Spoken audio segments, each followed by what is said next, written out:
Muito bom dia a todos. Vamos dar sequência, então, à nossa terceira e última aula sobre elaborações e aplicação de campanhas, né? Elaboração e aplicação de campanhas, voltado a treinamentos obrigatórios de saúde e segurança do trabalhador. Me chamo Conrado, sou professor aqui do Senac Araraquara, também sou aqui do canal Quem Ensina Aprende no YouTube. Então, como eu estava falando, essa é a nossa terceira aula.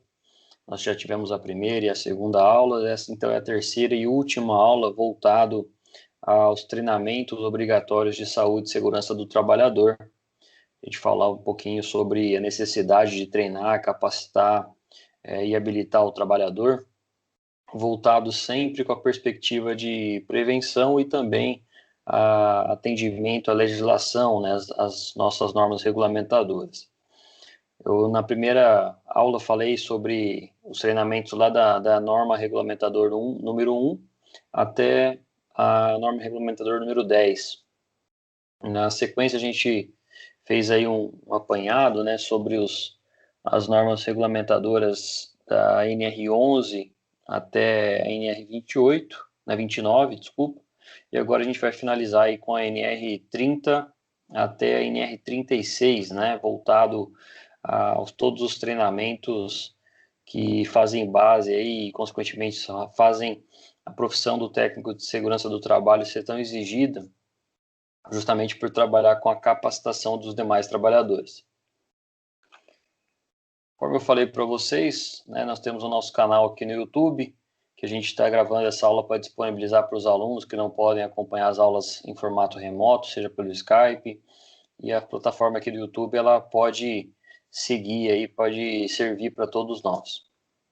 Você tiver também o nosso LinkedIn, pode procurar aqui para fazer uma conexão, justamente para também apresentar nossa rede profissional. Se você está aí no YouTube, né, inscreva-se, ative o sininho de notificações, dê o like, curtir o joinha, para crescer o canal aí e, consequentemente, multiplicar o nosso conhecimento. Então, dando sequência aqui nas nossas normas regulamentadoras, na elaboração e aplicação de campanhas, especificamente na norma regulamentadora número 30, nós vamos falar aí sobre a segurança e saúde no trabalho aquaviário. É uma norma que, para a nossa região, ela não é tão aplicada, não é tão exigida. Entretanto, quando a gente parte para regiões próximas a portos, próximas ao mar, próximas a regiões aí que necessariamente têm a atividade aquaviária, a gente precisa treinar esses trabalhadores. Então, vamos conhecer primeiramente os treinamentos, né? Então, com foco aqui na NR30, existe um treinamento de formação para pescadores profissionais, né? E até o tema do treinamento pode parecer um pouco irônico, né? Poxa, como que eu vou treinar um pescador, né? Achei que era simplesmente ir lá jogar a varinha e pescar o peixe, né? A gente sabe dos perigos, né, da atividade de pesca, e aí a gente tem que estudar também os riscos físicos, químicos, biológicos, ergonômicos e de acidentes do pescador profissional também. A gente sabe que quando vai ser feita uma pesca, por exemplo, a pesca com rede, né, o pessoal chama de tarrafa também, existe ali um risco de acidente muito grande, justamente porque o trabalhador ele utiliza aquela rede de maneira diária, né, e de certa forma pode provocar alguns acidentes, seja por causa do formato, do jeito de jogar a rede, ou também no jeito de puxar a rede depois, né? Então a gente tem um risco ergonômico aí dessa atividade de pescador. Especificamente com a formação de pescadores profissionais, o foco, né, do conteúdo programático aí do treinamento está lá no item 6.1 e 6.2, o anexo 1 da NR30. Então, se a gente buscar lá na norma regulamentadora número 30, nós vamos ter o anexo 1, que ele segue, né, como base para o treinamento específico da NR30. Percebam que a carga horária, né, a gente está vendo que ela não é definida justamente porque ele deixa em aberto a possibilidade de um técnico em segurança em trabalhar e a quantidade de horas definidas conforme necessidade. Né? Da mesma forma, a gente não observa aí a periodicidade, né? Então não é feito um treinamento de reciclagem nesse caso, mas acaba sendo aí recomendado de acordo com o nosso critério de censo, né, que nós usamos aí na aula passada, a cada um ano fazer um treinamento, uma revisão, uma reciclagem desses trabalhadores. E o público-alvo, como sempre, aí, né, os trabalhadores envolvidos, os pescadores profissionais. Especificamente quando a gente pega ali o item 6.1 e 6.2, né, do anexo 1 da NR 30, a gente vai ter que aprofundar um pouquinho, né, no conhecimento aí, consequentemente no conteúdo programático. Então a gente não fala só sobre a atividade de pesca em si, mas a gente traz ali na base, né, do treinamento a necessidade do trabalhador interagir com os riscos ocupacionais, né, os riscos ambientais daquele trabalhador.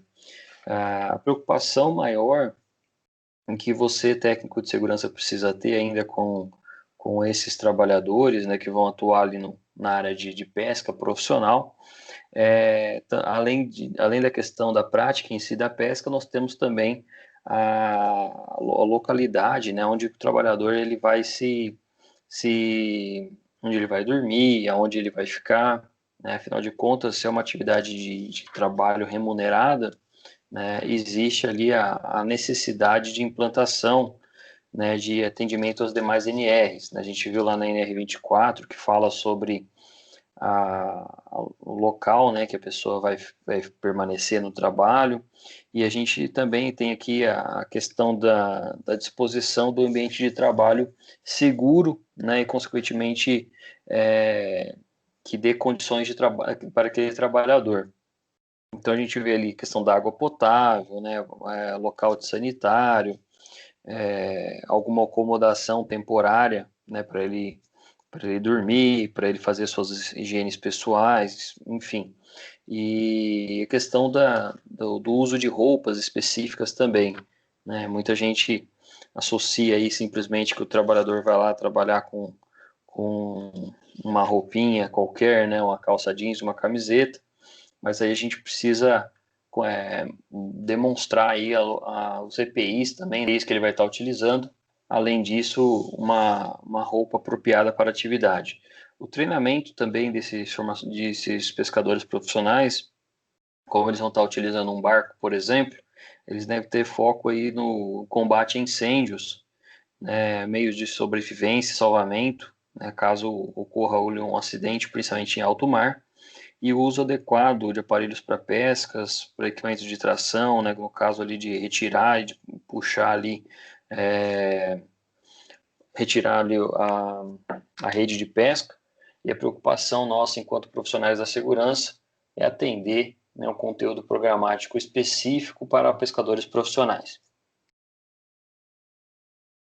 Treinamento para atendimento a acidentes e emergências a bordo, né? Então, como a gente falou aí na questão do trabalho aquaviário, no item anterior, foca também aqui num conteúdo, né, que devem ser adotadas medidas que devam ser adotadas em caso de acidente ou tipo de emergências médicas a bordo, né, de acordo com as normas de autoridade marítima. A gente já falou isso em outras aulas, mas vale refletir nesse momento aí, deixar frisado que aqui nós atendemos ao Ministério do Trabalho e Emprego, justamente porque nós temos aqui um órgão específico, né, um auditor fiscal do trabalho. No caso aí do trabalho marítimo, nós vamos ter a autoridade marítima, né, que é um delegado regional marítimo, né, ele que vai dar ali as coordenadas para a gente de como deve ser feito o nosso trabalho, ele também vai fazer a inspeção, né, e, consequentemente, a fiscalização das empresas que atuam nesse ramo. A carga horária não é definida desse treinamento. O público-alvo são todos os trabalhadores que vão permanecer por mais de 3 dias em plataformas ou instalações de apoio. Tá? Então, quando a gente fala aqui também das plataformas que podem ser utilizadas para pesca e para manutenção do trabalhador em alto mar, deve existir também um treinamento específico para eles, justamente porque eles vão permanecer mais que 3 dias naquele ambiente. E a periodicidade também não é definida, Então, quando a gente já falou isso nas demais aulas, mas quando a periodicidade não estiver definida, eu recomendo sempre uma reciclagem anual, justamente porque a norma ela não prevê essa periodicidade. Entretanto, a gente sabe que em um ano, 6 meses aí, o trabalhador ele pode acabar esquecendo, pode alegar aí que ele viu esse treinamento há tanto tempo atrás, e isso acaba gerando aí uma possibilidade de um acidente ao trabalhador e, consequentemente, uma cobrança maior aos profissionais da segurança do trabalho. Dando sequência nas nossas normas regulamentadoras, nós temos a NR31, né, que muita gente associa aí como a NR rural, né, que antigamente era chamada aí de NR rural, ou de trabalho rural. Mas a gente sabe que a NR31 ela é muito mais do que simplesmente só o trabalho rural. Ela envolve segurança, saúde no trabalho, na agricultura, na pecuária, silvicultura, exploração florestal e aquicultura. A gente vai falar item a item aqui. Quando a gente pega especificamente aí a agricultura, né, nós estamos falando sobre um trabalho no qual o trabalhador ele vai ao campo, né, ele vai plantar, vai colher e, de certa forma, também vai ter contato ali com pesticidas, fertilizantes, defensivos agrícolas, e aí a gente precisa ter uma atenção especial a essa atividade. A pecuária, que é o item segundo aqui, todos que vão estar relacionados ali à atividade de controle e, consequentemente, ao abate do gado. Tá? A gente fala do gado de corte, a gente fala aí do gado leiteiro, né? Então, todo tipo de gado ali, qualquer tipo de atividade que você for realizar com esse gado no campo. A silvicultura, né, ele já é um pouco mais voltado a uma espécie botânica, né? Muita gente associa, né, que a silvicultura vem da silva, né, que é o líquido de uma planta, ou líquido de uma espécie botânica, justamente porque é uma forma de você fazer o cultivo, por exemplo, né, de flores ou de, de árvores, né, como a gente vê aí, a questão das mudas de eucalipto e, consequentemente, plantações de eucalipto. A silvicultura é uma forma de você dedicar ali os estudos a métodos naturais para a regeneração das florestas e, consequentemente, ao estudo racional dessas florestas. A exploração florestal, que é diferente da silvicultura, né, quando a gente fala sobre a exploração florestal, a gente está falando naturalmente aí sobre a exploração florestal de modo consciente, e além de questão dos manejos florestais, né? A exploração florestal é você derrubar uma árvore para uso consciente daquele material e, consequência, fazer ali um replante, né? Replantar o que você acabou de retirar, tá bom? E nós temos aqui depois a aquicultura, né, que é um ambiente de criação de peixes, por exemplo, cultivo aí de mariscos, né, nós não temos muito aqui na nossa região, mas a gente é associado também à piscicultura, né, a questão do manejo de peixes, por exemplo, tá bom? A aquicultura também vai envolver mariscos, camarões, lagostas, salmão, né, peixes aí de uma determinada espécie, né, sendo controlado e, consequentemente, é, feito um uso racional desses peixes também. Tá bom? É como se fosse uma criação, né, de peixes, uma plantação de peixes, eu já ouvi essa expressão. A NR31 traz ali consigo, né, a necessidade de treinamento para a Comissão Interna de Prevenção de Acidente de Trabalho, a CIPA-TR, né, que é diferente da CIPA. A gente falou aqui na aula passada sobre a CIPAMIN, a mineração, que vão seguir ali preceitos específicos, né, da mineração, como a questão da atualização, né, do processo eleitoral. A CIPA-TR também tem essa distinção da CIPA normal, né, da CIPA padrão. A CIPA-TR ela tem uma diferença de uso, né, da sua CIPA e do processo eleitoral consequentemente. A CIPA-TR, ela tem ali seu conteúdo específico, né, no item 31.7.20.1, que vai trazer ali uma necessidade de prevenção de acidentes de trabalho, principalmente na área rural, né, e aí com foco sempre, né, no trabalhador rural. A carga horária, assim como a CIPA, né, padrão e na CIPA-MIN, nós temos uma carga horária de 20 horas, né, que é voltada aí ao trabalhador rural. Público-alvo são todos os membros da CIPA-TR, os empregados mais votados e também que não foram eleitos, né? Então, aqui tem uma diferença em relação à CIPA. Né? A CIPA a gente vê ali os empregados que são os mais votados, ou seja, os eleitos, e nós temos os suplentes. Aqui, no caso, ele está fazendo uma distinção que todos os trabalhadores que foram candidatos à CIPA-TR devem passar por esse treinamento, tá bem? Porque ocorre muita mudança, né, muita saída de trabalhadores no meio rural, consequentemente também por causa da abrangência, né, do tamanho da propriedade rural.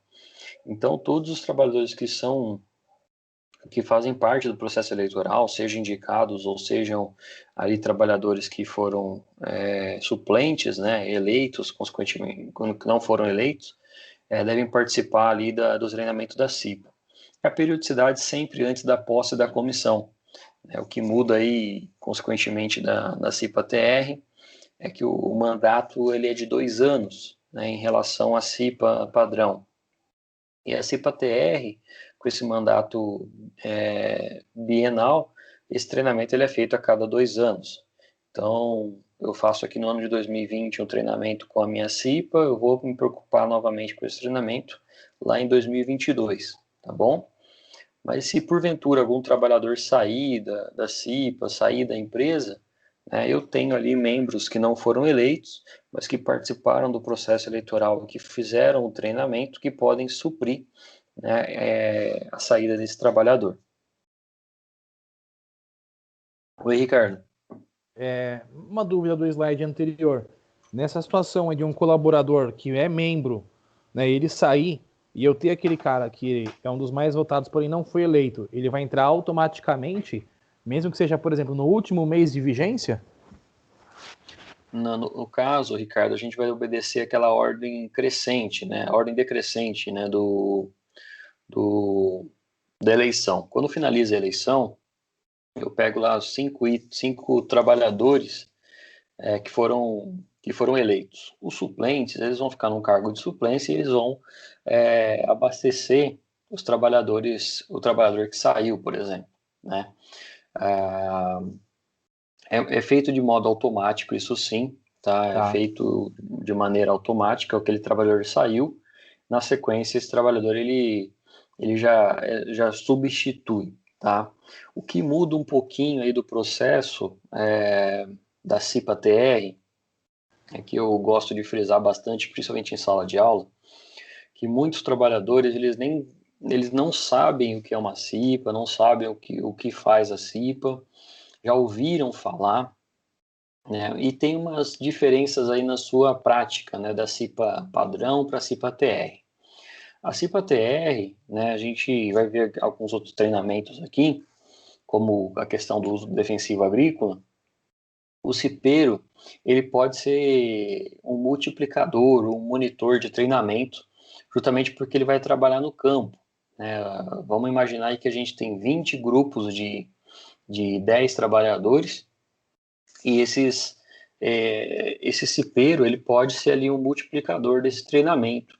A gente tem aí a necessidade de criar um multiplicador de NR31 justamente por causa da abrangência, né, do tamanho, né, de imaginar aí uma plantação de laranja, né, Sim. tem 7.000 colhedores de laranja. Eu não vou ter ali 700 cipeiros, por exemplo, né, não tem como eu ter isso, mas eu posso criar essa figura para ser o multiplicador desse treinamento. Também não sei se respondi a sua pergunta aí, mas basicamente é o que a gente procura, né, na CIPA-TR, criar ela ali como um órgão realmente participativo da segurança do trabalho. Quando muitos alunos aí que vão procurar essa área, vão trabalhar nessa área, eu já sempre oriento eles, olha, faça uma boa CIPA-TR, quando você for fazer o processo eleitoral, coloque realmente os trabalhadores que são envolvidos, né, na área de colheita, de plantio, de fertilização, de... O pessoal chama de pragueiro, tá, pessoal? É o pessoal Sim. que mata a praga, né? Então, o pragueiro ali também é ele que vai ter o contato com maior risco de acidente de trabalho e de doenças ocupacionais. Então, se você tiver ali um líder de segurança do trabalho, consequentemente você vai ter ali aquela pessoa fazendo parte do seu time. Ok, Beleza? ok, obrigado. Beleza, imagina, Ricardo. Pode fazer intervenção aí, os demais também que tiverem, eu não sei se tem mais alguém aí, mas estava a Ana, a Josi, a Paty. Se vocês quiserem fazer aí alguma pergunta, fiquem à vontade, tá bem, pessoal? Outro item aqui da NR31 acaba sendo o treinamento sobre a prevenção dos acidentes com agrotóxicos, né? Não sei se vocês vão lembrar de uma propaganda que nós tínhamos há muito tempo atrás, há cerca de 15 anos atrás, que falava sobre a tríplice lavagem, né? O que é essa tríplice lavagem? Em resumo, um produto, quando ele vem no agrotóxico, ele vem numa embalagem, esse agrotóxico ele precisa passar por 3 lavagens, né, em água corrente, com essa destinação dessa água nunca no solo, né, mas ela tem que ser lavada ali e tem que ter um destino justamente para que você não contamine ali rios ou, consequentemente, a sua fonte de água natural. E o treinamento sobre prevenção em acidentes com agrotóxicos, eles servem exatamente para orientar o trabalhador rural de como fazer esse manuseio de agrotóxico. Vamos imaginar, pessoal, que a gente está lidando com um produto que ele mata ali pequenos animais, pequenas pragas, né? Consequentemente, ele pode danificar também, né? Se colocado ali, se disperso de qualquer forma, né? Se ele for disperso na plantação, ele pode também matar aquela plantação. Então, quando a gente fala sobre o agrotóxico, a gente está falando sobre pesticida, praguicidas, biocidas, defensivos agrícolas de um modo geral, e a gente precisa orientar o trabalhador que eles são classificados, desde como herbicidas que vão matar ali pequenas pragas, insetos, bactericidas que vão tirar as bactérias de algumas plantas, né? Então a gente tem que se aprofundar bastante aí na questão do agrotóxico, né? E aí, para orientar essa questão do treinamento, né, de prevenção dos acidentes com agrotóxico, vamos lembrar que ele é tóxico especificamente também ao ser humano. E o treinamento, né, a gente vai desde de orientar o trabalhador de como agir no contato com esse produto, né, consequentemente com o manuseio, ou também de uma eventual intoxicação. Esse trabalhador que ele vai estar utilizando esse agrotóxico, ele tem que fazer uso de os EPIs, né? O EPI ele tem que ser hipermeável, né? Não pode estar utilizando ali uma roupa específica, né? Ele tem que ter uma roupa específica, não pode estar usando a roupa do dia a dia. Esse EPI, né, geralmente ele é um sapato, uma calça como se fosse um tecido plástico, uma camisa específica, né, de tecido impermeável também, uma luva, uma máscara e um protetor semifacial. Tá bem? Sem contar do óculos também, que ele é uma fonte de contaminação. Então, lá no item 31.8.8.1 da NR31 vai trazer ali a questão do conteúdo programático. A carga horária do trabalhador, ele é de 20 horas, né? Eu já vi aí empresas adotando um critério um pouco maior, fazendo de 30 horas, 40 horas, justamente por causa do defensivo agrícola, né? Do produto que eles trabalham. Né? A gente tem diversos produtos aí que podem fazer mal ao trabalhador. Né? A gente tem, vamos imaginar assim, a gente tem Agritech, tem Mistral, tem vários produtos aí que podem gerar algum algum acidente de trabalho ou, consequentemente, levar uma doença ocupacional para aquele trabalhador, tanto no trato respiratório, digestório, também na questão dérmica, né? Então, conhecer o agrotóxico e sem e saber do seu manuseio, como que a gente tem que manusear esse produto, deve ser abordado nesse treinamento. Quando a gente fala sobre o item 31.8.8.1, né, vai trazer ali que a capacitação deve ser sinais e sintomas de uma intoxicação, né? Então, por exemplo, vômito, febre, diarreia nesses trabalhadores, rotulagem e sinalização de segurança, né? Por que que vem ali um símbolo de uma caveirinha, né, no agrotóxico?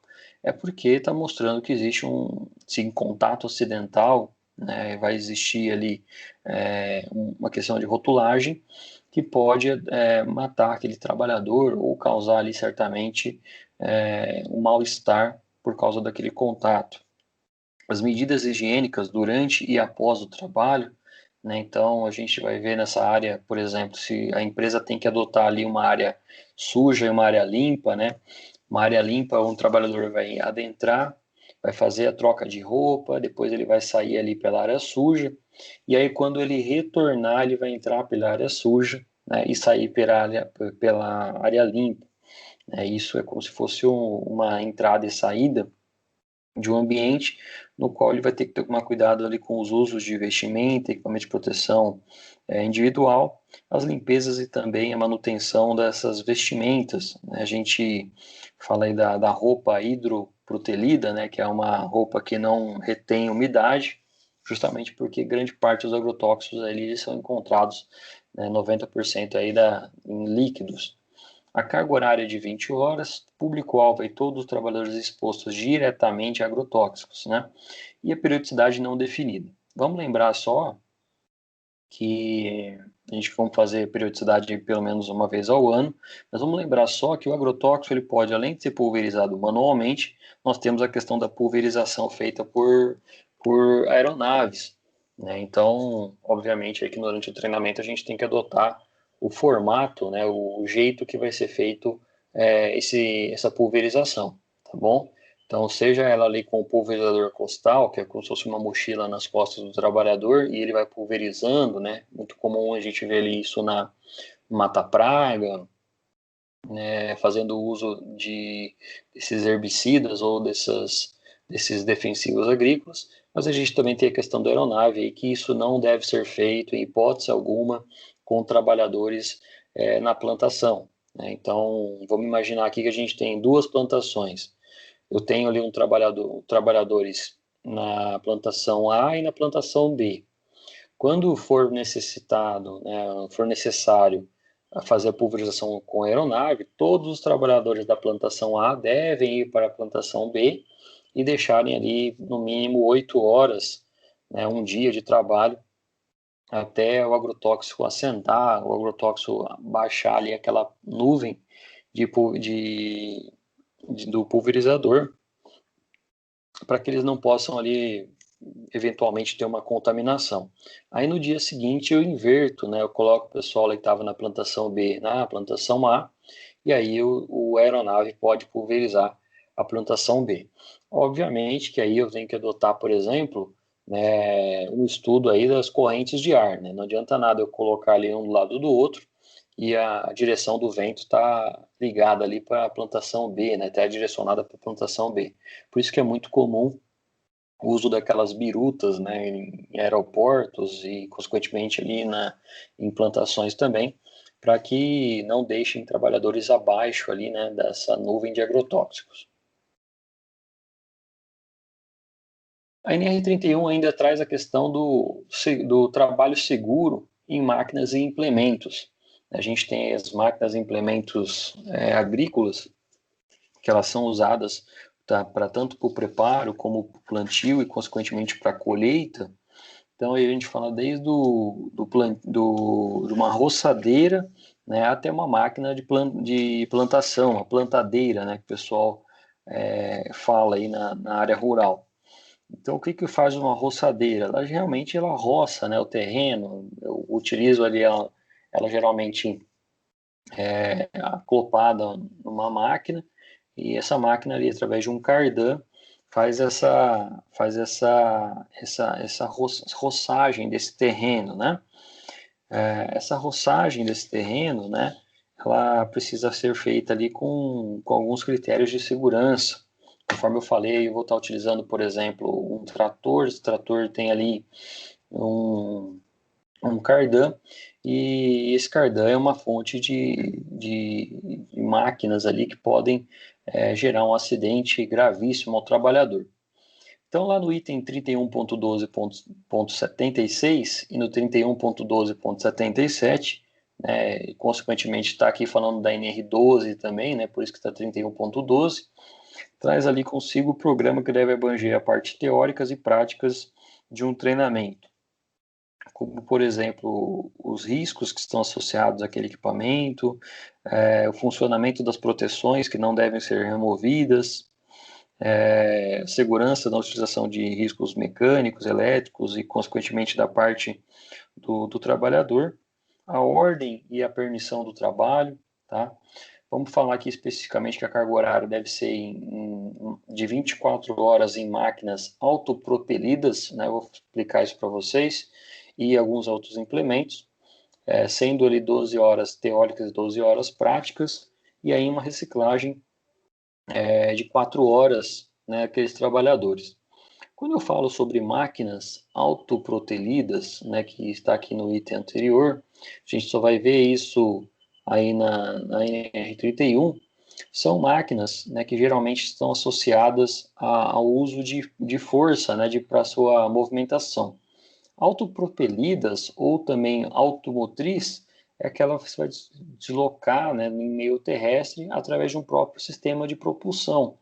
Quando a gente vê uma colheitadeira, por exemplo, ela tem ali uma aparência, né, de um trator, né, e a parte da frente que vai fazer a colheita, né? Então, o trabalhador que está ali em cima dessa máquina, dirigindo, ele está dirigindo uma máquina autopropelida.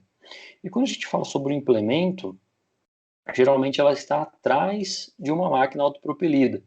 Então, quando eu vejo lá uma roçadeira, por exemplo, ele é um implemento agrícola.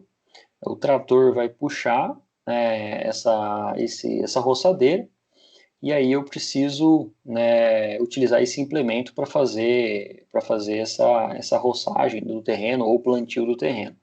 A gente fala do preparo de solo também, né, que o pessoal chama de PPS, que é o preparo de solo. E o pulverizador agrícola, por exemplo, ele também é uma máquina autopropelida. Ela está à frente, mas as barras de pulverização ficam na parte posterior. Se a gente for lá no final da NR31, ela vai trazer ali alguns desenhos de máquinas, né? Especificamente das marcas aí, da Case, da Massey Ferguson. Ela vai trazer ali John Deere, vai trazer diversas máquinas ali, marcas, né? De implementos, né, e consequentemente também de máquinas autopropelidas. Então a gente vai ter ali plantadeiras tracionadas, a gente vai ter trator de esteio, trator agrícola, máquinas de pulverização, né, que vão servir aí como base, né. Vamos lembrar que existem diversas marcas e diversos modelos, tá? Temos aqui no Brasil aproximadamente aí 90 empresas de máquinas autopropelidas em implementos agrícolas. Então, obviamente que a norma não vai abordar todas essas. E aí a parte boa de tudo isso é que vocês podem entrar em contato com os fabricantes, que eles têm ali um manual, né, para fornecer para cada empresa. É como como a gente fosse comprar um carro, ele vem ali com o seu manual de instrução, manual de garantia, né? Essas máquinas também, por atendimento NR12, precisa fornecer um manual de uso seguro. Então, cada treinamento vai ser baseado aí na competência e, consequentemente, no uso de cada máquina.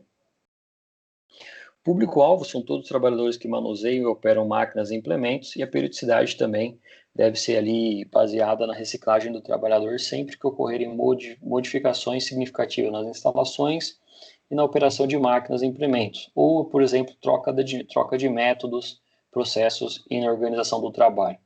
Em resumo, o que eu quero dizer sobre a periodicidade? Trocou a máquina, trocou o implemento, treina novamente o trabalhador. A gente tem, por exemplo, implementos agrícolas que servem para manusear sacolas de laranja. A gente chama isso aí de big bag, né, que são grandes sacolas. E aí eu vou ter um implemento, né, que vai fazer, que vai levantar essas big bags, essas sacolas de laranja, para colocar em caminhões. Se a empresa mudou ali o método de mecânico para automatizado, tem que mudar o treinamento e a capacitação do trabalhador. Se o trabalhador está atuando ali com um trator sem vidros ali na sua parte de cockpit, né, onde fica sentado ali o trabalhador no trator. Se ele troca de modelo e compra um que vem com vidros em sua volta, eu preciso treinar novamente esse trabalhador, porque a tecnologia mudou, o implemento mudou, e consequentemente a operação vai ser diferente, tá bom? Então toda a troca aí de implementos ou de máquinas, eu treino novamente o trabalhador baseado naquela máquina. Pode acontecer, por exemplo, eu não treinar um trabalhador capacitado e treinado em duas máquinas diferentes? Pode, perfeitamente, né? A única coisa que não vai acontecer é que ele vai operar as duas máquinas de modo simultâneo. Então eu tenho que treinar esses trabalhadores baseado na máquina que ele vai estar utilizando. Voltando aqui, a gente vai entrar aqui na NR32, que fala sobre segurança de saúde no trabalho em estabelecimentos de saúde. Nunca foi tão necessário conhecer a NR32 como nos tempos atuais. A gente vê aí a questão da pandemia, a questão do isolamento social, e como que eu vou falar de isolamento social para um enfermeiro, para um técnico de enfermagem, para um médico, né?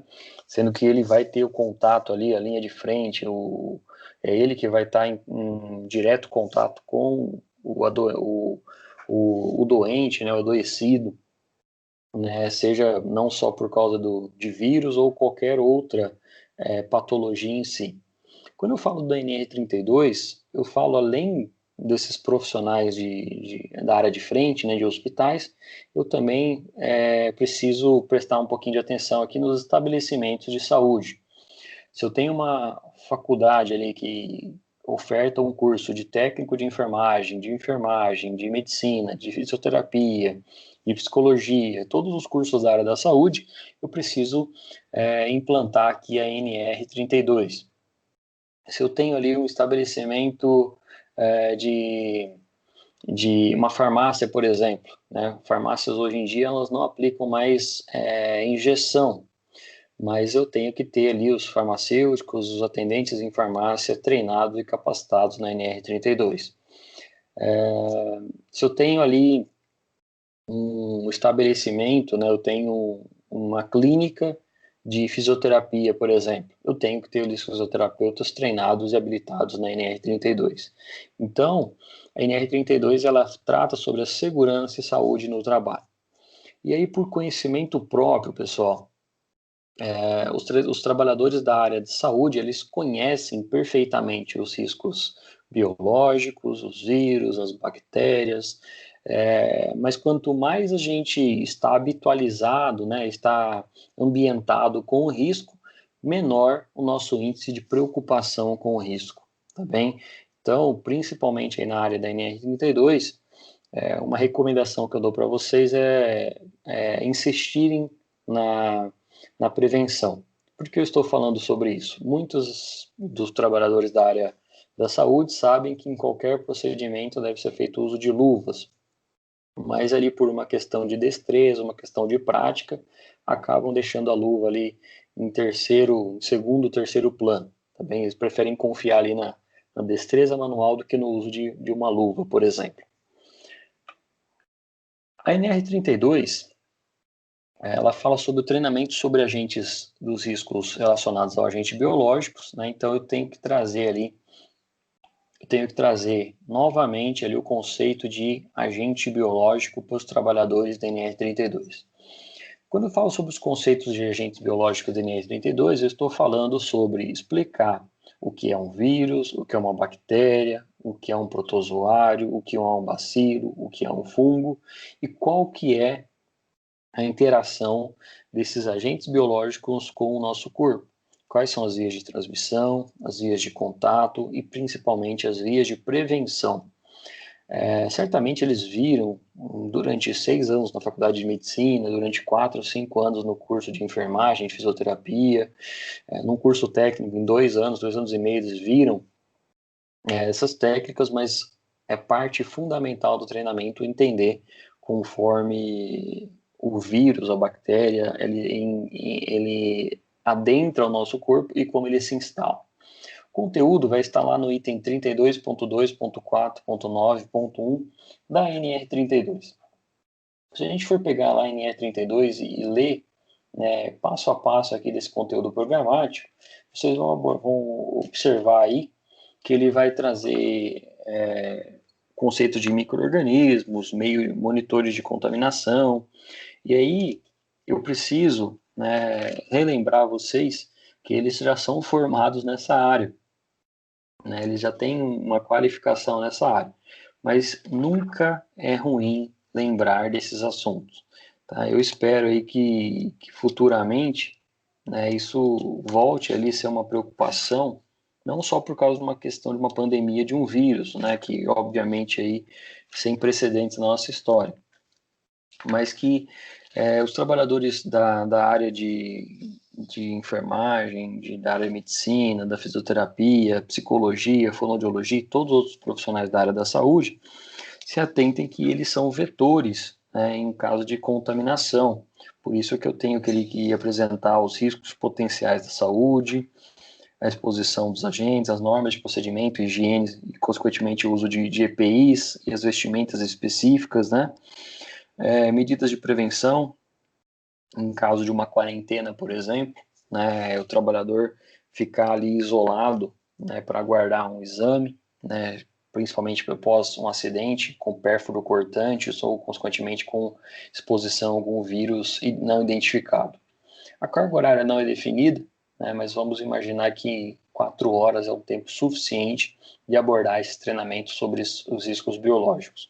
Público-alvo, todos os trabalhadores de serviço de saúde, e aí quando eu falo todos os trabalhadores, eu estou movendo, obviamente, que é a parte operacional, a parte médica, enfermagem, auxiliares, mas aí a gente tem profissionais envolvidos em outros serviços de saúde, como o pessoal da limpeza, portaria, recepção. Eu tenho ali, por exemplo, instrumentadores de um centro cirúrgico, eu tenho ali um setor que vai fazer a esterilização dos equipamentos. Então, todos esses trabalhadores devem estar envolvidos em serviços de saúde.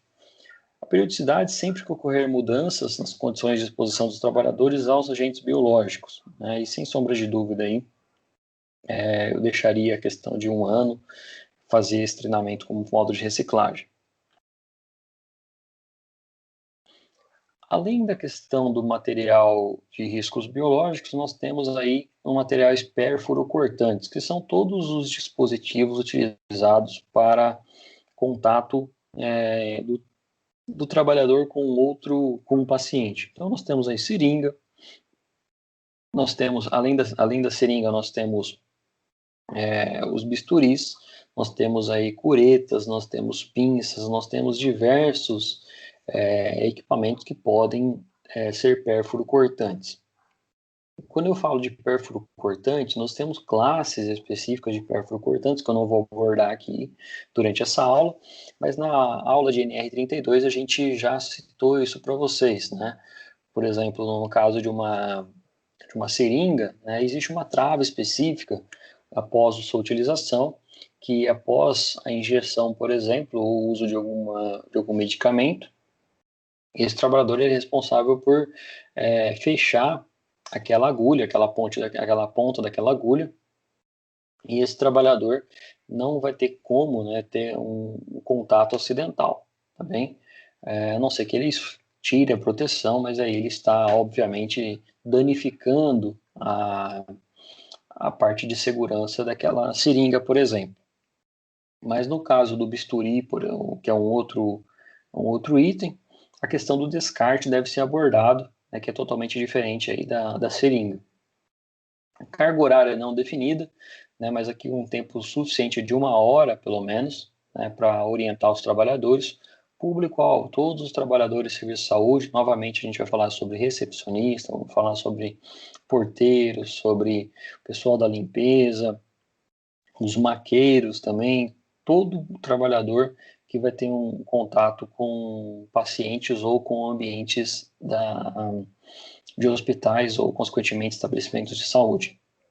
A periodicidade não definida, mas aí anual também é recomendação para todos os técnicos de segurança.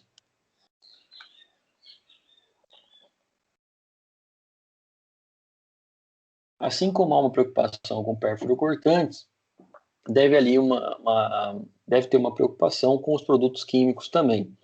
Tanto o produto químico como os produtos que a gente vai ver no slide seguinte, que são os antineoplásicos, eles são produtos, como a gente vê, né, que ele é um produto químico, ele vem especificamente utilizado ali na NR32. Os produtos químicos, eles devem ser dotados ali de um treinamento baseado na sua ficha descritiva, né, que vai estar lá no itens 32.3.4.1.1, que são ali as informações contidas para procedimentos em casos de incidentes, acidentes ou situações de emergência. Então, o produto químico aí da NR32, assim como a gente viu lá na NR31, eu preciso conter ali uma série de explicações, como a rotulagem, fabricante, a embalagem original, jamais ser fragmentado esses produtos, né? Ou se porventura for fragmentado, né, separado, colocado em recipientes menores, terem a sua identificação, né? Então, por exemplo, eu compro lá o álcool 70%, ele vem num galão de 5 litros, mas eu preciso, no postinho da enfermagem, deixar ali 200 ml. Eu vou lá colocar numa frasqueira, né? Essa frasqueira ela vai estar lá identificada com o meu nome, a data lá que eu coloquei, por exemplo, dia 11 de agosto de 2020, e eu escrevo, né, ali naquela, coloco um rótulo naquele produto que é um álcool 70%, tá? Então eu identifico esse produto para que qualquer outra pessoa que venha ter contato saiba que é um álcool ou que é um outro produto específico aí da área da saúde. A carga horária não definida, 1 hora no mínimo, tá, pessoal, para falar sobre tudo isso, rotulagem, questão de responsabilidade, né? Eu não posso tirar um rótulo de um produto e colocar no outro, né? Isso é o básico, né, da formação. Vamos lembrar que eles já viram isso lá na graduação, no curso técnico, mas eu preciso ali ter uma carga horária de 1 hora específica para apresentar essas situações. Público-alvo, todos os trabalhadores envolvidos na utilização de produtos químicos. Então, também envolve aqui o pessoal da faxina, envolve o maqueiro, envolve ali o profissional da limpeza, justamente porque eles podem ter algum contato acidental a esses produtos químicos. Periodicidade também não definida, mas o bom senso que a gente vem adotando aqui desde o início, de modo a repetir 1 vez por ano. Os quimioterápicos antineoplásicos, né, que isso aqui é um nome um pouco incomum para a gente estar utilizando, ele vai estar utilizado mais aí especificamente na área de profissionais que trabalham na área de quimioterapia, né, e consequentemente aí no tratamento de pacientes que tem alguma célula cancerosa. Essas substâncias são responsáveis por controlar as doenças, né, e elas podem ser utilizadas em diversas vias, né, seja a intravenosa, que é a mais famosa. Então, quando a gente fala sobre esses medicamentos antineoplásicos, vão desde medicamentos que são utilizados aí como pílulas e também especificamente a intravenosa, que é diretamente na veia. O antineoplásico, ele serve para destruir aí as células do plasma, né, obviamente as neoplásicas, né, e as células malignas, para evitar aí o crescimento e disseminação, por exemplo, de alguns tumores. Mas, porventura, esse quimioterápico, né, esse produto, esse medicamento, ele tem que ter um descarte específico, ele tem que ter um controle na sua utilização. Por exemplo, o armazenamento tem que ser feito numa sala, essa sala tem que ter uma chave, com 2 pessoas envolvidas ali, no máximo 2 pessoas envolvidas, para terem um acesso a esses produtos. E aí eu vou ter lá no item 32.3.10.1 a necessidade, né, por exemplo, de conhecer como que deve ser essa sala que eu comentei com vocês. Por exemplo, a manipulação ou o fracionamento desse produto especificamente não deve ser feita. Já vem lá um kit específico para aquele paciente e eu não posso reaproveitar para outro paciente. Quando eu falo sobre a sala de preparo, né, essa sala de onde fica guardado, onde eu vou fazer o preparo para ser injetado em alguém, todos os profissionais diretamente envolvidos devem passar por uma lavagem específica das mãos, retirada de luvas. Essa é conhecida, né, que a gente fala que é uma sala de segurança biológica classe 2. E essa sala de segurança classe 2, ela é específica ali para não ter uma entrada de um ar contaminado ou que possa ter contato ali com o produto e, consequentemente, danificar o produto. Imagine vocês, né, alguém aguardando aí um tratamento de câncer, né, e não poder receber ali a dose daquele tratamento porque foi contaminado por causa de uma corrente de ar ou por causa que ficou em exposição à luz solar e esse medicamento tem que ser descartado, né? Então, especificamente aí eu tenho que ter um treinamento voltado a esses trabalhadores.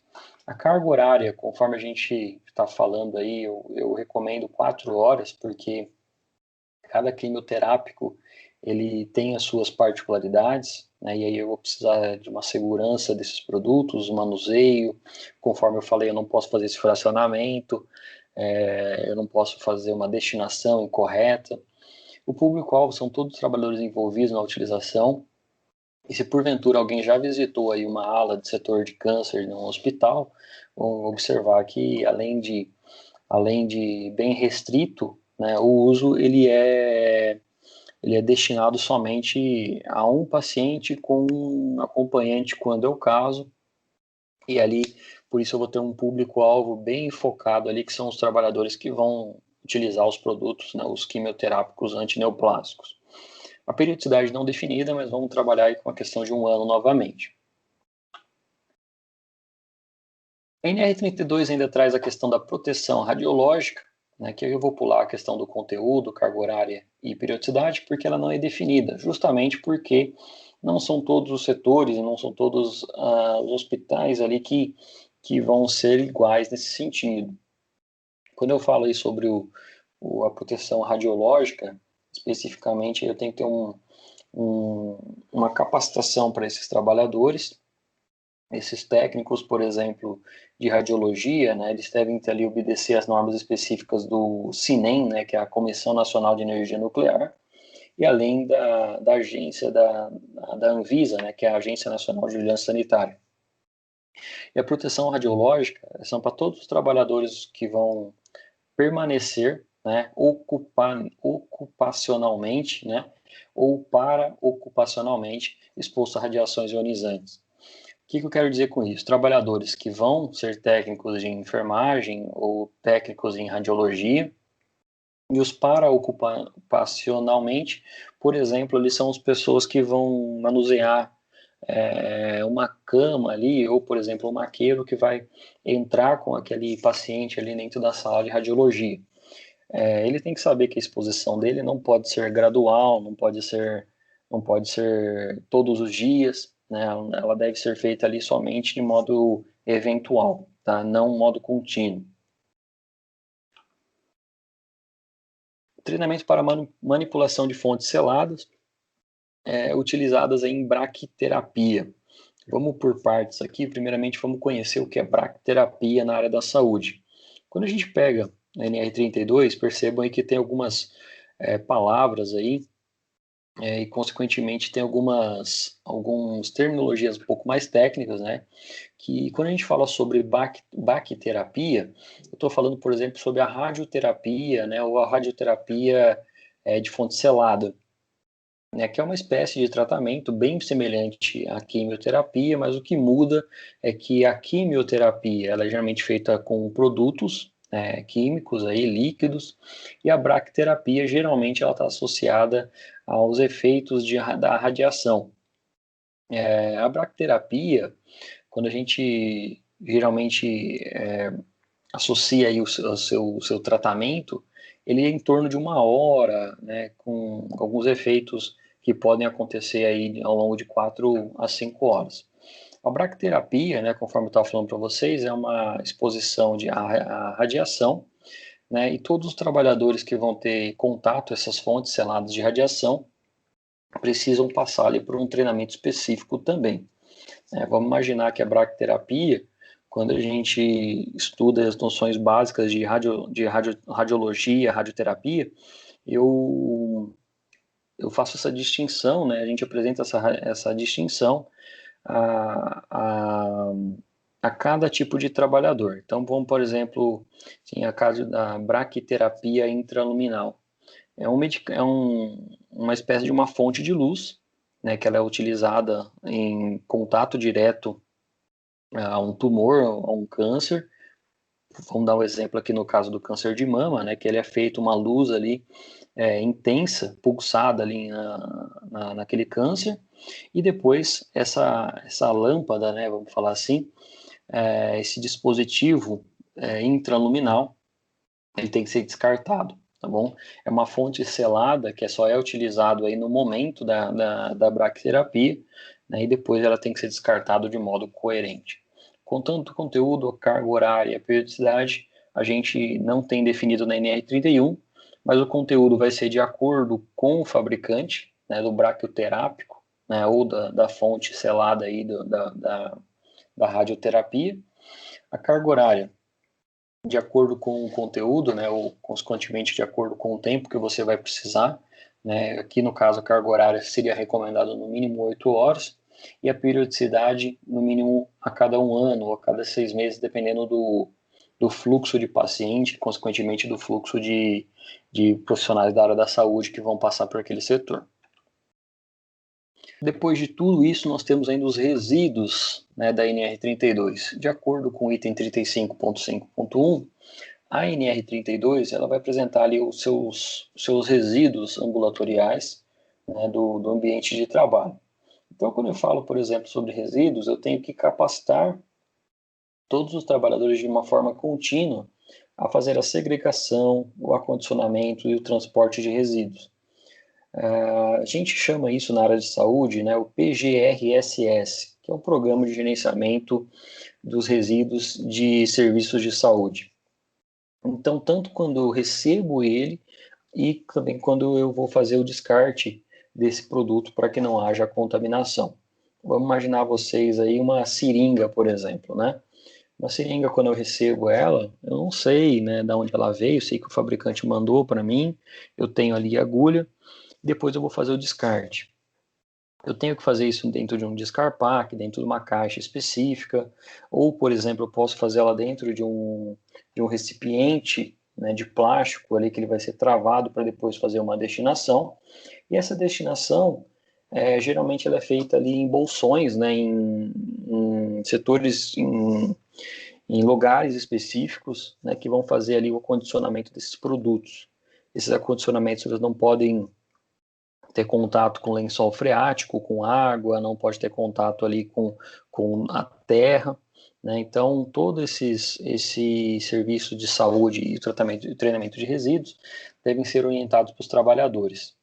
A carga horária não definida, né? Mas aí eu recomendo no mínimo 8 horas também, o público-alvo, todos os trabalhadores de serviço de saúde, independente de se for uma agulha de acupuntura ou se for ali um quimioterápico, né, um produto químico que é utilizado na quimioterapia, eu preciso todos os trabalhadores envolvidos e a periodicidade aí eu recomendo pelo menos uma vez por ano.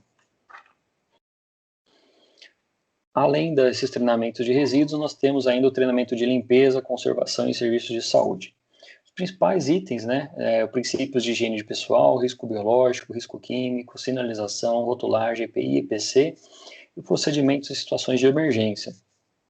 A carga horária não está definida, mas eu recomendo aí no mínimo 8 horas de treinamento. Público-alvo, todos os trabalhadores que realizam limpeza dos serviços de saúde, então o pessoal aí que vai atuar em contato às primeiras limpezas, ali no caso de uma emergência, né, ou situações ali de risco biológico, e ainda também a periodicidade fala de não definida, mas eu recomendo no mínimo aí a cada 6 meses para esses trabalhadores. E além de tudo isso, nós temos o treinamento básico de saúde e segurança em serviços de saúde.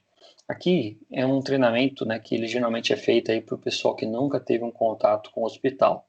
Então, falar da higiene pessoal, riscos biológicos, né, uso, por exemplo, de adornos, né, que é o famoso aliança, brinco, correntes, sinalização, rotulagem preventiva, tipo de EPI, de EPC, acessibilidade e uso correto, carga horária, né, não definida, mas aí no mínimo 1 hora de treinamento. Público-alvo, todos os trabalhadores que realizam a manutenção em máquinas, equipamentos em locais de saúde, e a periodicidade não definida, mas eu recomendo aí 1 vez por ano, pelo menos. Além de tudo isso, nós temos o treinamento de ergonomia em serviços de saúde, né, que aí é conhecer, né, a mecânica corporal correta em movimentação de pacientes ou de materiais. Esse treinamento de ergonomia em serviços de saúde está envolvido aqui trabalhadores da enfermagem, técnico de enfermagem, auxiliares que vão fazer movimentação, por exemplo, de pacientes, para tomar cuidado com a sua própria saúde. Hoje a gente tem aí equipamentos específicos, né, o Jack, que é um elevador de pacientes, por exemplo, que podem ser utilizados em pacientes que são colaborativos, né, e pacientes que não são colaborativos, geralmente a gente tem que pegar realmente ali no braço ou com uso de lençol. Mas esses trabalhadores, eles precisam ser orientados em relação à sua ergonomia no seu trabalho. A carga horária não definida, mas eu recomendo pelo menos 1 hora de treinamento, todos os trabalhadores de serviços de saúde, e a periodicidade não definida, mas eu recomendo pelo menos 1 vez por ano. Treinamento de prevenção com acidentes de pérfuro cortante, de acordo com o anexo 3 da NR32, que vai falar ali sobre cada tipo de cada material pérfuro cortante. Percebam que lá no item anterior a gente falava sobre a atenção aos materiais pérfuro cortante, e aqui a gente está falando especificamente sobre prevenção de acidentes. Então, são 2 treinamentos distintos. Tá? Então, a destinação é um item, e depois, na prevenção de acidentes com pérfuro cortantes, é outro item a ser atendido lá no plano de prevenção de risco de acidente de materiais pérfuro cortantes. O anexo 3, lá da NR32, ele traz aí a necessidade, né, de você conhecer item por item de um hospital. Então, desde do plano de proteção radiológica, ou pérfuro cortante, como a gente fala, tudo que tem ponta, né, que pode ser usado para perfurar ou cortar. E esse treinamento ele deve ser ali a base, né, de toda a direção, ali, de toda a atuação de um hospital, por exemplo. Bem? Finalmente chegamos aqui na NR33, que fala sobre segurança e saúde no trabalho em espaços confinados. Quando a gente aborda, né, todas as nossas normas regulamentadoras, esse item aqui é um dos itens que traz mais questionamentos quando a gente fala sobre os treinamentos das normas regulamentadoras. A NR33, ela falou sobre segurança e saúde no trabalho em espaços confinados. Então, primeiramente, eu preciso saber o que é um espaço confinado, que qualquer espaço que não foi projetado para uma ocupação humana e com atmosfera IPVS ou explosiva, né? IPVS é uma atmosfera imediata, perigosa à vida ou à saúde. Então, falando sobre o treinamento, eu tenho alguns tipos de treinamento que eu devo fornecer aos meus trabalhadores. O primeiro treinamento é o treinamento inicial para trabalho em espaços confinados, chamados aí de trabalhadores autorizados e vigias. Então, essa primeira classe, né, de autorizados e vigias, eu vou ter um treinamento de acordo com o item 33.3.5.4 da NR33, que esse treinamento será ali de 16 horas. Esse treinamento de 16 horas, ele tem validade por 1 ano. E a reciclagem, né, ela vai ser de 8 horas a partir do ano seguinte aí daquele trabalhador. Então, ele entrou na empresa, eu treinei ele 16 horas, ele tem 1 ano desse treinamento de validade. Após 1 ano, eu tenho que reciclar esse treinamento com um treinamento aí de 8 horas. Esse treinamento, né, ele aborda ali alguns quesitos de emergência e salvamento, né, no caso do espaço confinado, e ainda, né, o que são classificações de espaço confinado, o que são ali, por exemplo, conhecimento sobre práticas seguras dentro de um espaço confinado e o programa de proteção respiratória, né, obviamente ali no caso do trabalhador que não tiver como fazer o uso de equipamentos específicos para sua respiração. Todos os trabalhadores autorizados e vigias, né, devem participar desse treinamento, e a reciclagem ali, conforme a gente falou, a cada 1 ano, né, logo que o trabalhador adentra ali na empresa. Após o treinamento inicial, nós temos aí um treinamento de supervisor de entrada, né, também inicial, mas é o supervisor de entrada. Percebam que vai mudar, obviamente, aí a sua carga horária. No item anterior, nós vimos de 16 horas, agora nós vemos de 40 horas, ou seja, praticamente ali 1 semana treinando dentro de um espaço confinado, porque ele é o responsável pela segurança dos trabalhadores que estão ali na parte interna. O supervisor de entrada é o que dá o ok, ali, que dá o positivo, né, o que, de certa forma, está confiando, né, no seu trabalho, a vida de outras pessoas. Então, esse trabalhador ele precisa ter, obviamente, ali um treinamento bem superior aos demais, né, em relação à sua carga horária. E a reciclagem também, a gente fala de uma reciclagem de 8 horas, né, que não é igual à reciclagem dos trabalhadores de vigia, né, ou o trabalhador que vai adentrar no espaço confinado, mas é uma reciclagem específica para o supervisor de entrada. Público-alvo, todos os trabalhadores de entrada de espaços confinados e reciclagem a cada 12 meses, ou seja, uma vez aí por ano. Na NR34, né, a gente fala aí sobre condições de meio de ambiente de trabalho na indústria de construção e reparo naval. Então, não é algo muito comum aqui na nossa região também, mas vamos abordar aqui especificamente o item da NR34 em relação ao treinamento. Todo trabalhador que adentra ali no ambiente, né, de construção ou reparo naval, de navios, ele precisa passar por um treinamento admissional. Esse treinamento, né, de acordo lá com o item 34.3.4.1 da NR34, com a carga horária de 6 horas. E o periódico, né, a cada 1 ano, aqui a gente vai explicar isso um pouquinho mais à frente, de 4 horas. Público-alvo, todos os trabalhadores da indústria de construção e reparação naval, e a periodicidade anualmente ou quando do retorno de afastamento superior a 90 dias. O que eu quero dizer com isso? Todo trabalhador que se afastar ali ou porventura sair de uma empresa e ir para outra empresa, né, ele tiver um treinamento válido, né, em menos de 1 ano, ele pode fazer somente uma reciclagem, né, dentro desses 90 dias. Então, a carga horária do treinamento é de 6 horas, mas ali ele pode, né, no caso, se ele já fez um treinamento inicial, né, admissional, ele pode fazer o periódico de 4 horas. Tá? Então, pode acontecer isso de modo anual também.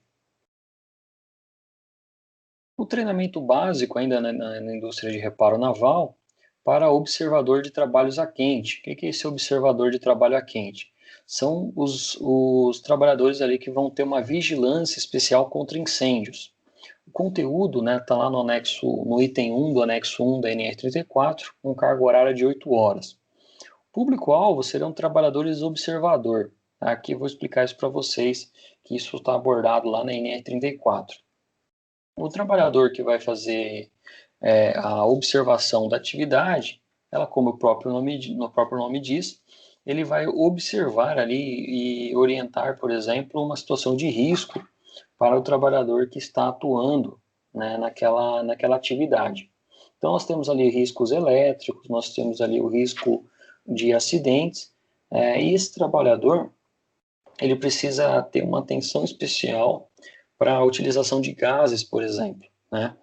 Todo trabalhador que vai atuar ali no trabalho a quente, ele vai ter contato ali com produtos de eletricidade e gases, e aí não é uma junção muito, e consequentemente água, né?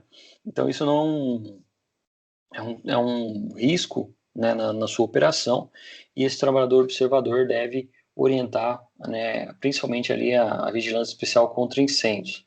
A periodicidade não definida, mas o bom senso que a gente está adotando aqui é um treinamento de modo anual. Conrado, Oi? esse trabalhador aí, né, e na verdade essa orientação trabalhadora quente, como que eu, como técnico, vou aplicar um treinamento para o cara, assim, se eu não tiver um vasto conhecimento?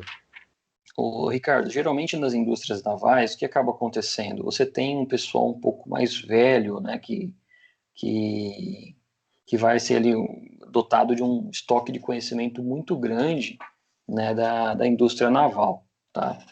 Agora, isso já acaba sendo indicado pelo próprio porto, pela própria empresa, tá bem? Quando a gente pega especificamente aí no anexo, no item 1 do anexo 1, né, ele traz ali na NR34 uma espécie de um responsável técnico, tá? Tá. Ou responsável operacional, que é chamado de RO, tá bem? Ah, beleza. Esse RO, ele é o supervisor previamente capacitado, que ele ou fez algum curso no Porto, ou ele trabalhou ali quando mais novo no Porto, e ele acaba ficando como o trabalhador observador. Tá? Muita gente associa, né, que parece, com todo respeito, parece uma obra pública, né? Fica ali um cara trabalhando e outro observando. Esse cara que está observando, esse trabalhador que está observando, ele é o responsável operacional, tá?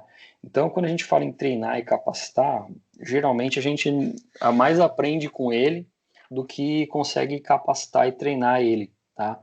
Esse Tá. trabalhador, porque ele já tem um estoque de conhecimento de anos ali naquele porto. Isso, quando foi montado, né, a CNR 34, ela ela na verdade é uma norma para atender uma exigência aí da norma regulamentadora da normas de autoridade marítima internacional e uma capitania dos portos, né? Então, o que foi pego? Foi pego exemplos de países, no caso aqui o Brasil, e foi pego também aí situações na Espanha, situações na Itália, situações que outros portos já adotam há muito tempo. E isso existe um conceito aí nessa atividade especificamente da NR34, que é o companheirismo, né, que é basicamente aquela coisa, né, basicamente aquela situação. O trabalhador que entra hoje, ele é acompanhado por alguém que é mais velho, tá? Ele não trabalha ali sozinho. Ele pode ter ali o curso de soldador, por exemplo, que é o caso de trabalho a quente, ele vai saber soldar, mas ele Aham. tem que ficar ali sendo monitorado com um acompanhante, com alguém do lado dele, que é o trabalhador observador. Tudo bem? Não sei se eu fui muito específico, se eu consegui explicar, mas Não, sim, sim.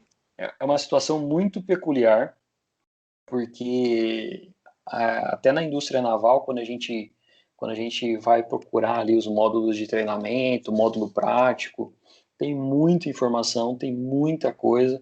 Até no Nexo 1, quando a gente vai estudar ele um pouquinho mais a fundo, você vê ali a necessidade de fazer exercício prático, avaliação final, curso de segurança para trabalho, é, como é que fala? Desculpa, só me fugiu aqui a pergunta, me fugiu aqui o conceito. Além da questão do conteúdo programático, a gente também tem que ter a área prática também. Então, operação, carga perigosa, segurança na movimentação, exercício prático. Então, é bem criterioso, justamente ali porque a gente está lidando com cargas, né? Vamos imaginar com movimentação de cargas, e além de tudo isso, a gente está lidando com uma embarcação que deve custar milhões, né, de reais ou de dólares, se for o caso. Então, ele é bem criterioso aí da NR34. Ok, obrigado. Imagina que é isso. Além da questão ali que eu acabei dando spoiler aqui, nós temos ainda a questão da segurança em operações de movimentação de cargas. Conforme o anexo 1 também, lá no item 2, né, vai trazer ali da NR34 uma carga horária de 20 horas. O trabalhador sinaleiro e o trabalhador que vai fazer a operação de equipamentos de guindar. Nós vimos isso lá na NR11, nós vimos isso também na NR18. O que eu quero dizer basicamente com o trabalhador sinaleiro? É realmente aquela pessoa que fica ali apontando, né, o braço para cima ou utilizando bastões para orientar a movimentações de cargas, né, seja ali peças pequenas, tubos ou até containers que são utilizados bastante na indústria naval. E o operador de guindar, ele vai ter um treinamento específico de 20 horas também, mas com base na NR10, na NR11, na NR17, em cada tipo de equipamento e inspeções e os seus acessórios específicos da operação. Então, além desse treinamento de 20 horas, ele passa ali por uma atividade prática, né, um exercício prático, para que ele possa ser liberado para o trabalho. A periodicidade não definida, mas vamos usar a questão do bom senso aí, a reciclagem anual daquele trabalhador. Tanto o trabalhador sinaleiro, que vai fazer sinais de manobra, como o operador de guindaste, ou equipamentos de guindar.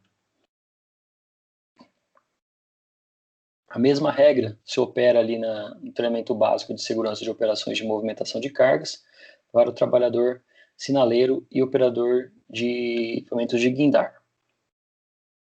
Na NR35, a nossa penúltima norma que a gente vai abordar aqui, fala sobre o trabalho em altura, né? Lembrando aí que toda atividade realizada acima de 2 metros de altura já é relacionado a uma atividade de trabalho em altura. O treinamento para trabalho em altura está específico lá, está especificado, né, o conteúdo programático no item 35.3.2 da NR35. Então, quando eu falo sobre esse conteúdo, eu pego lá no início da norma, ela está falando sobre a necessidade de orientar o trabalhador sobre as suas responsabilidades no trabalho em altura.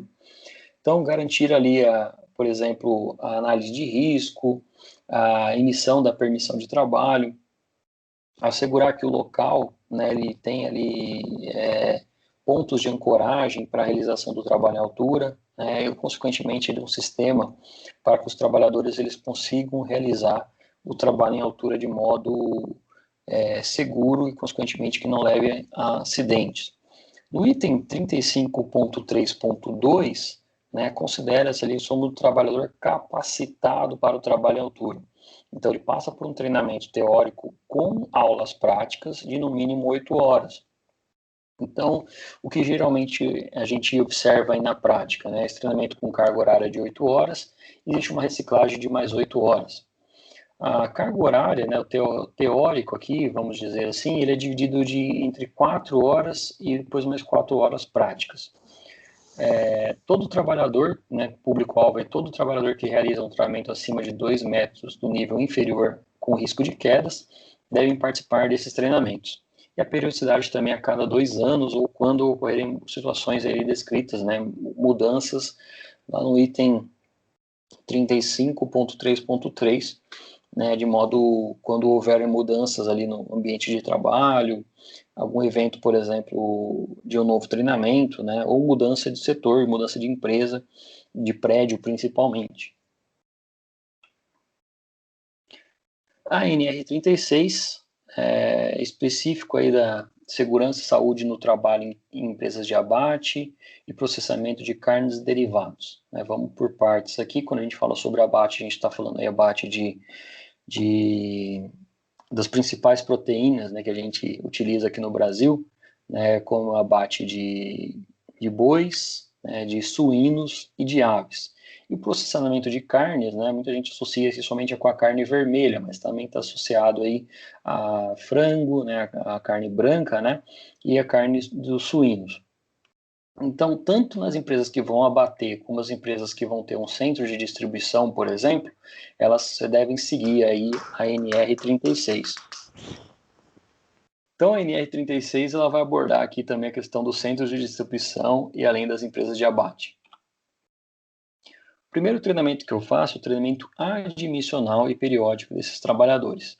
O conteúdo, né, deve ser ali de 36, do item 36.16 da NR36, sendo 4 horas no período admissional, né, no exame admissional, após o trabalhador entrar na empresa, e 2 horas ali de treinamento periódico. O público-alvo são todos os trabalhadores que vão atuar ali dentro de uma empresa, dentro do processamento de carnes e derivados, né, e vamos lembrar que a gente está lidando ali com produtos, né, com alimentos, né, então eu preciso ter uma segurança alimentar ali, um treinamento voltado à segurança alimentar também. Especificamente aí no item 36.16, vai trazer ali o conteúdo programático desses trabalhadores, né, do treinamento desses trabalhadores, que devem ser os procedimentos de trabalho, deve ser ali as variações, né, nas operações manuais, os riscos existentes, o uso dos EPIs e as ações de emergência em caso, por exemplo, de um vazamento de amônia ou ainda, né, de uma emergência que é um pouco mais difícil de acontecer, mas, por exemplo, uma emergência no caso de um incêndio. E a periodicidade sendo feita ali em modo anual. 4 horas no admissional do trabalhador e 2 horas, né, todo ano nesse treinamento DNR 36. Nós temos ainda o treinamento sobre o uso correto de ferramentas e equipamentos, né? Nós temos lá o caso a necessidade de uso de facas, de chairas, né, que são os afiadores ali específicos, e ainda, né, nós temos ali a necessidade de orientar o trabalhador quanto ao uso de equipamentos, né, específicos para o abate, né, ou processamento de carnes e derivados. Quando a gente estuda aí um pouquinho mais sobre a NR36, a gente vai um pouquinho mais aprofundar, né, a questão dos treinamentos, e a gente se depara com algumas terminologias técnicas, né, ou, por exemplo, alguns instrumentos utilizados especificamente, né, dentro de alguns frigoríficos. Então a gente tem lá as máquinas automáticas de descorear, né, retirar o couro, retirar a pele ou alguma película da carne.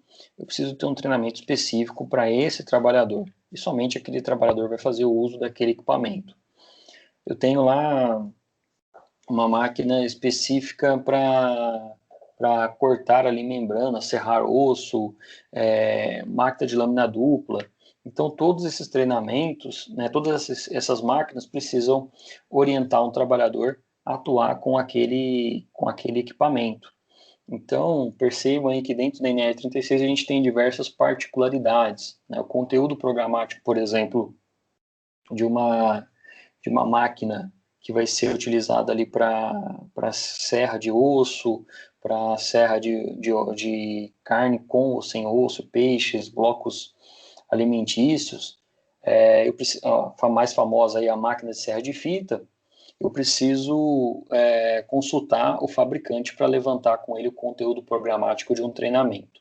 A carga horária não definida, mas aqui eu recomendo fortemente um treinamento de 2 horas, né, sendo 1 hora teórico e 1 hora prática, né, para o trabalhador atuar na máquina antes de entrar no processamento, antes de entrar na atividade específica. O público-alvo, todo trabalhador que utilizar ferramentas ou equipamentos manuais, sendo aí na admissão também, no modo periódico. Na admissão, toda vez que ele for contratado para aquela atividade, né, e o treinamento periódico pode ser 6 meses, mas vamos atuar aí com a questão anual também. Treinamento sobre riscos biológicos, conforme eu falei para vocês, a gente está lidando ali com com alimentos, né? Então, de acordo com o item 36.9.4.2.1 da NR 36, eu preciso conhecer os riscos biológicos na minha operação. Então, seja na orientação do trabalhador em relação aos riscos biológicos, eu preciso passar ali por esse item, né, e conhecer o que de certa forma está sendo abordado, seja em relação ao conforto térmico daquele ambiente, né, vamos lembrar que a gente pode estar trabalhando ali em ambientes congelantes, né, ambientes com a temperatura abaixo de zero, né, ou abaixo da nossa temperatura ambiental, né, e sem sombra de dúvida também, quando for exposto, né, o trabalhador a excremento, vísceras, resíduos, o trabalhador tem que ter ali um treinamento específico para o contato ao abate, por exemplo, né? Então, todo público-alvo, né, trabalhadores que vão estar expostos a agentes biológicos, atividades envolvidas na indústria de abate e processamento de carnes e derivados, destinado ao consumo humano. Tanto na admissão como periódico, né, eu recomendo aí pelo menos 2 horas de treinamento na admissão e a cada 6 meses para esses trabalhadores. Sendo assim, finalizamos nossa aula de hoje, finalizamos esse conteúdo bem vasto, né, que foram destinados aí a 3 aulas, né, específicas de treinamentos e capacitação, né, voltados aí à nossa norma regulamentadora. Eu finalizo aqui deixando um obrigado até breve, peço que vocês entrem em contato comigo por e-mail ou podem me chamar aí no grupo do WhatsApp da sala de vocês. E eu finalizo ainda com uma palavra aqui, né, que o sucesso é a soma de pequenos esforços repetidos dia após dia, né? Então, quando a gente fala aí da nossa área de técnico de segurança, percebam aí que vocês têm uma grande oportunidade de trabalhar com aproximadamente, aí nós citamos 90 treinamentos ao longo dessas 3 aulas, tá bem? Agradeço a todos que acompanharam essa gravação, a todos que interagiram conosco aí durante a aula, a você que está acompanhando essa aula gravada agora também, eu deixo aqui um abraço e até breve. Então, vamos ficar por aqui, até a próxima aula.